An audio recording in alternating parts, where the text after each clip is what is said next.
रुद्दू उठ गया था 2:45 बजे और कहता मम्मा मुझे अजीब सा लग रहा है, मेरा ब्रोकली सूप बन रहा है। यहाँ पे लेट गए हैं। मतलब रोज 28 सितंबर को हमें 6 मंथ्स कंप्लीट हो जाएंगे यहाँ यूके आए हुए। वो लास्ट हग किया था अपने पेरेंट्स को। थोड़ा सा ध्यान रखो। मैं रुद्दू को स्कूल से लेने जा रही हूँ और इतनी बारिश हो रही है। मैंने नॉर्मल शूज़ पहने हैं अपने और पूरा अंदर तक पानी भीग गया है मतलब, और पानी भर चुका है यहाँ पे मोस्टली काफ़ी जगहों पे। बहुत ही भयानक बारिश हो रही है।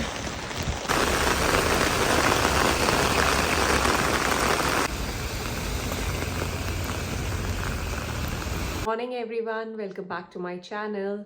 सी मतलब बहुत ही टायर्ड डे स्टार्ट हुआ है क्योंकि ना लास्ट 3 डेज से बच्चे उठे जा रहे थे। 2 दिन से आदू उठ जा रहा था रात को। कल रुद्राक्ष की भी तबीयत खराब हो गई। एक्चुअली हमारे फर्स्ट विंटर्स है तो एक के बाद एक, और यूजुअली होता है। लास्ट फ्राइडे को आदि की छुट्टी कराई थी। आदि की तबीयत खराब चल रही थी, अब आदि रिकवर करने लगा तो अब कल रुद्राक्ष की तबीयत खराब हो गई।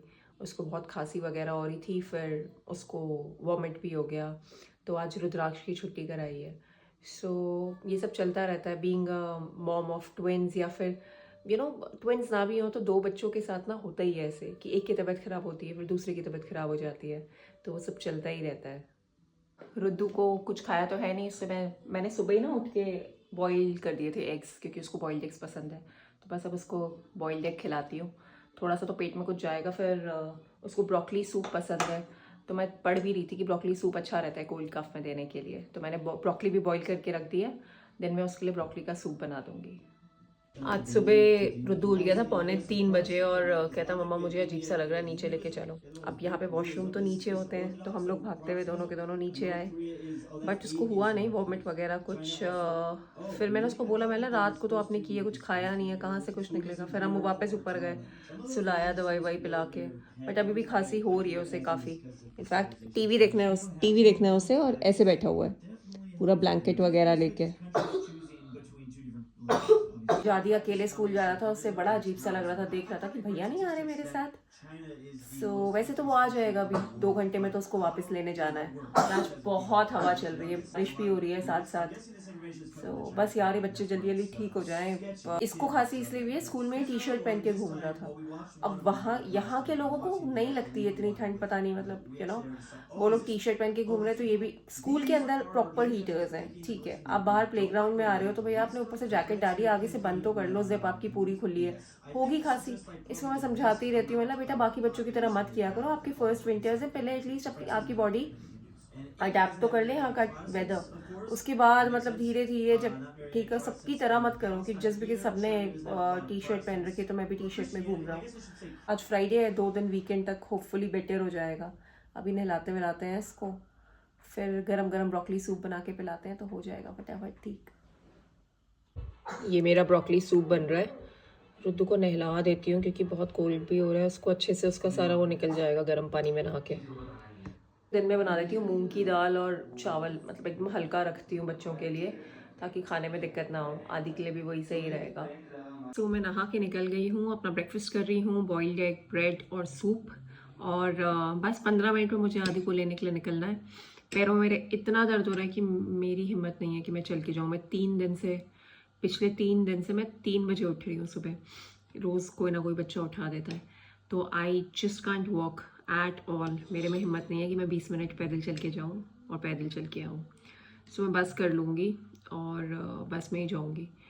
एंड बस फिर आदू को लेके आते हैं, फिर खिचड़ी बनाते हैं, बिकॉज मैं फिर अभी वैक्यूम करने लग गई थी, झाड़ू वाड़ू करने लग गई थी, तो मेरे को टाइम ही नहीं मिला खिचड़ी बनाने का। मूंग दाल की दाल और चावल नहीं बना रही, मैं सोच रही हूँ इसकी खिचड़ी बना देती हूँ, गीली गीली सी ना, खाने में भी ईजी रहेगी क्योंकि गले में उनके हल्का सा वो हो रहा है रुद्दू के, तो वो वापस आकर बनाऊँगी। अब मेरे पैरों में इतना भयानक दर्द आ रहा है ना कि मैं ऐसे चेयर पे बैठी और मैंने अपने ऊपर आदि को लेटा दिया है पूरा, और ये इतने मस्त ढंग से लेटा है ना, दिखाती हूँ आपको, रुको। पूरे मेरे पैरों को कवर करते हुए 1-1 इंच में एकदम फुट तक मेरे इतना भयानक दर्द हो रहा है ना। और ये भाई साहब हमारे यहाँ पे लेट गए हैं। मतलब रोज मेरे ऊपर वैसे ही लटका रहता है, आज जब दर्द हो रहा है तो लेटाऊँ इसे।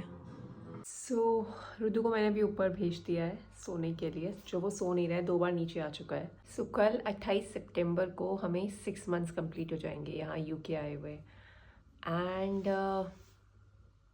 सच बोलूँ तो ये 6 महीने ऐसे लग रहे हैं जैसे सालों हो गए हैं मुझे यहाँ पे आए हुए, इतना लंबा टाइम हो गया है।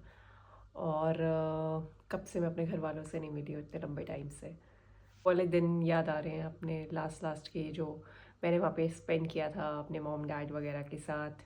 और हम लोग, हमारा लास्ट डे जब हम लोग वहाँ से निकल रहे थे एयरपोर्ट के लिए, एयरपोर्ट में वो मोमेंट्स जब बेसिकली वो सारे मोमेंट्स याद आ रहे हैं जब वो लास्ट हग किया था अपने पेरेंट्स को। हम लोग इधर आ रहे थे, है ना। बहुत मुश्किल होता है अपनी एक सेटल लाइफ, अपने पेरेंट्स को, अपनी फैमिली को, फ्रेंड्स को छोड़ के एक दूसरी कंट्री में आ जाना, जहाँ से आप इजीली एकदम से वापस नहीं जा सकते हो। बट अपने बच्चों के लिए आपको कुछ डिसीजंस लेने पड़ते हैं, और इसीलिए हम भी इधर आए हैं। एंड हाँ, स्ट्रगलिंग फेस चल रहा है, बट होपिंग कि आगे कुछ चीज़ें बेटर होंगी। ये आई थिंक इनिशियली होता है ना, आप अपने कंफर्ट जोन से बाहर निकल रहे होते हो। मैं आई थिंक आज ही एक रील देख रही थी, उसमें दिखा था कि you should not give up so easily. आप जब बाहर मूव होते हो तो आप अपने धीरे धीरे अपने कंफर्ट जोन से बाहर निकल के, अपने फेयर जोन से बाहर निकल के एक अच्छी लाइफ की तरफ को बढ़ रहे होते हो। सो हम भी अभी उसी वाले फेज़ में इनिशियल, और हम भी होपफुली धीरे धीरे अच्छी लाइफ की तरफ को आगे बढ़ेंगे, जहाँ पे हमारे दोनों बच्चे अच्छे और खुशी से रहेंगे। यही तो हर पेरेंट चाहते हैं, और इसीलिए तो वो ऐसे डिसीजंस लेते हैं लाइफ में कि उनके बच्चे खुश रहें। एंड हम भी यही होप करते हैं। So without getting further emotional, मैं आपके साथ अपने वो मोमेंट्स शेयर करती हूँ जब हम लोग एयरपोर्ट से इधर आ रहे थे। सो वो वाली क्लिप्स मैं अब आपको इसके बाद आगे दिखाती हूँ।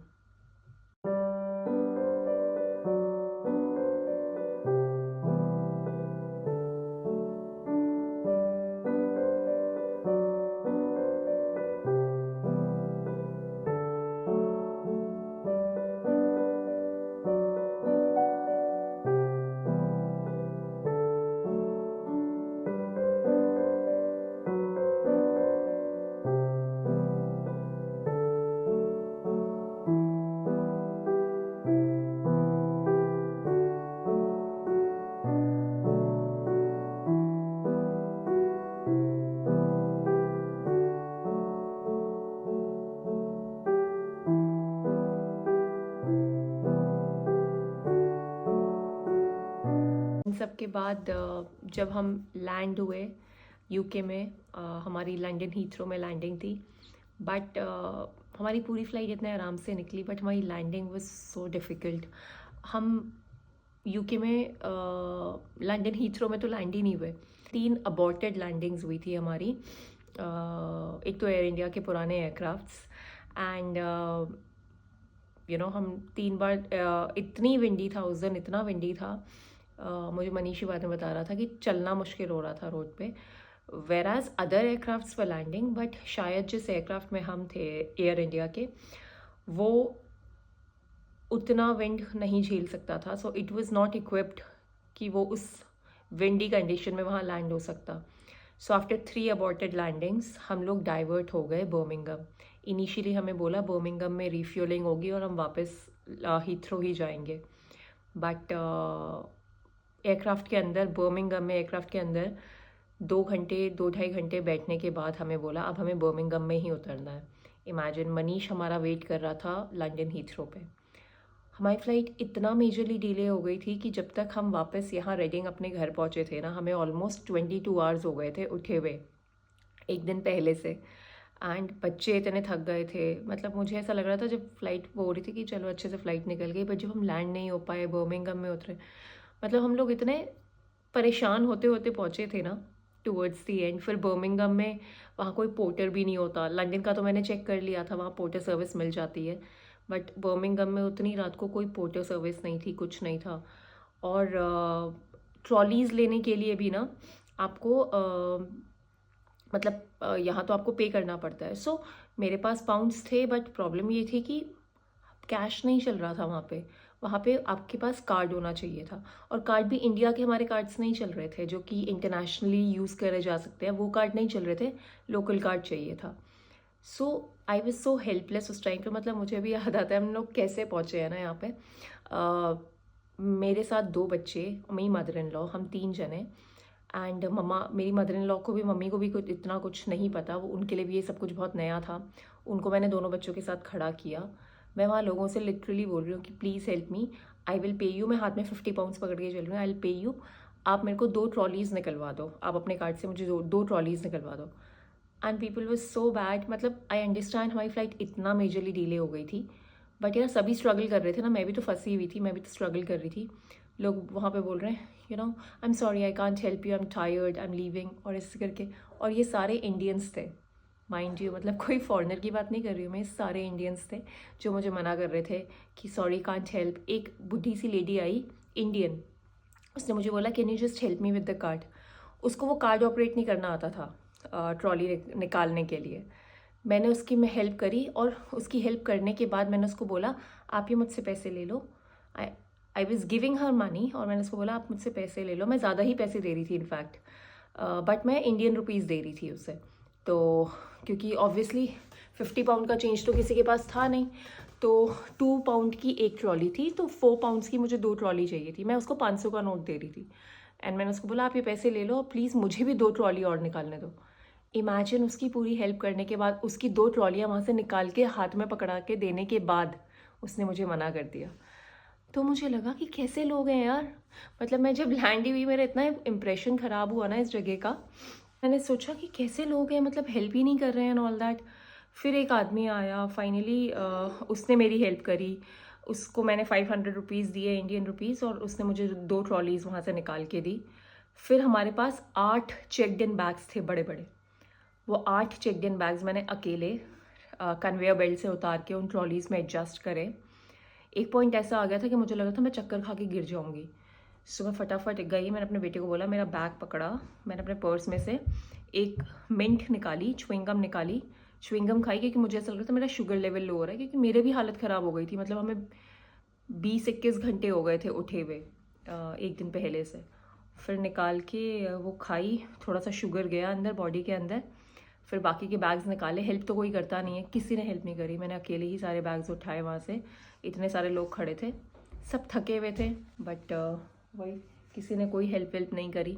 बच्चे मेरे अलग नींद से परेशान हो रहे थे, और मेरी मदर इन लॉ दोनों बच्चों को पकड़ के खड़ी हुई थी। एंड फिर कैसे तैसे हमने वो 2 बैग्स और 2 कैबिन बैग्स भी थे हमारे पास।